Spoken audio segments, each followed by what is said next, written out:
আসসালামু আলাইকুম। সবাই কেমন আছেন? আশা করি সবাই অনেক ভালো আছেন।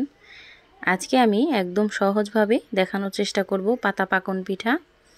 কোনো রকম ঝামেলা ছাড়া মুচমুচে এই পাকন পিঠাটা আপনারা সহজেই তৈরি করে নিতে পারবেন।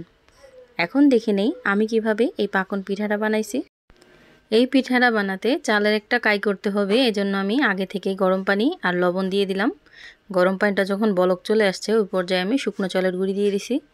শুকনো চালের গুঁড়িটা দিয়ে কিছুক্ষণ ভালো করে নেড়ে চেড়ে একটা ডো করে নেব। এই তো ডোটা কিন্তু একদম পারফেক্টলি রেডি হয়ে গেছে। এখান থেকে কিছুটা ডো নিয়ে রুটি করে নেব ছোট্ট। রুটিটা যেমনই হোক আমি পরে আবার কেটে নেব। রুটিটা যদি আঁকা বাঁকাও হয় কোনো সমস্যা নাই, কারণ রুটিটা গোল করে কাটতে হবে।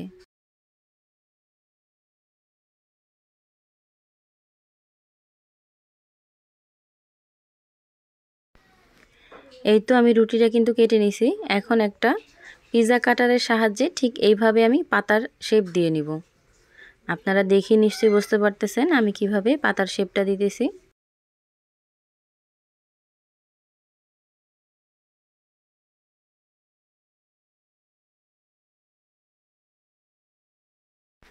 ঠিক একইভাবে আমি আরেকটা কেটে নেব।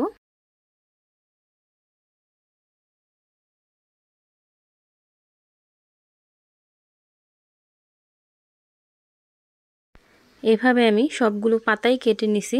এখন আমি তেলে ভেজে নেব।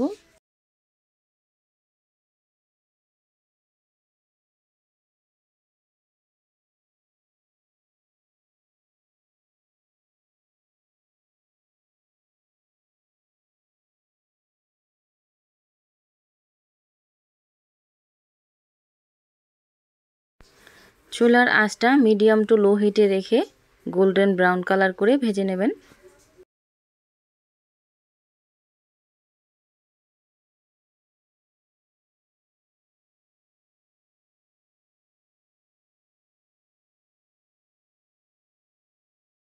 এইভাবে আমি সবগুলো পিঠা ভেজে নিছি।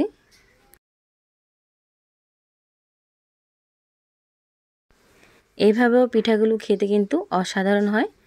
আমি একটু চিনি দিয়ে পাক দিয়ে দিব, এজন্য কিছুটা পরিমাণ চিনি এখানে দিয়ে দিলাম। একটুখানি পানি দিয়ে শিরা করে নেব চিনির।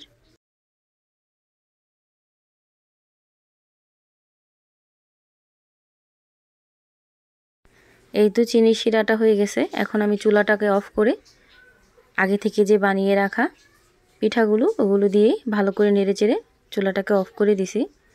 আর এই তো দেখতেই পাচ্ছেন কতটা মুচমুচে, কতটা পারফেক্ট হয়েছে। খেতেও কিন্তু অসাধারণ হয়।